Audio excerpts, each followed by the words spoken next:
እኔ ሁለተኛ ሚስት ሆኜ ተከብሬ ነው የምኖረው ትበል እስቲ አንድ ሴት መጣ መቼም አትልሽም። ድሮ ሱሪ ስትለብስ እናፍራለን። እንኳን የሰው ባል ጋር ስንራመድ ነውር ጌጣችን ሆኖ ሚዲያ ድረስ ሊወጣ ይቀርና ማለት ነው። የምሬን ነው የምልሽ። አብዛኛው ሚዲያ ላይ እነከለ ያሉ በተለይ ቡታጅራ ዙሪያ ላይ የሚሰሩ ልጆች አሉ። አይዞሽ በርቺ፣ ነገ ከላይ አንቺ ይሆናል። መቼም የሷ አይሆንም። የምሬን ነው የምልሽ።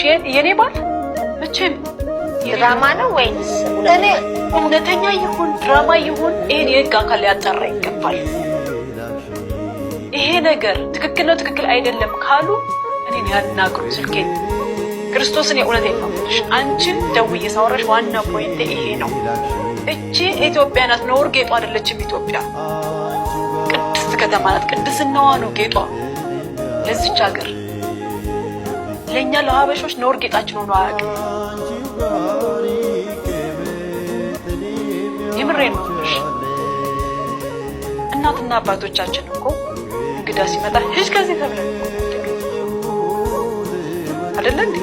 ዛሬ ታዲያ የሰው ውሽማ ሆኜ አደባባይ ላይ ቀጥ ብዬ ሚስቱን ሄጅ ባህሌ ነው ልቀቂ ተአምር ነው ሲወራና ሲኖር ግን አንተ አይደለም። አዎ መኖር አለብና እውነቱ ላይ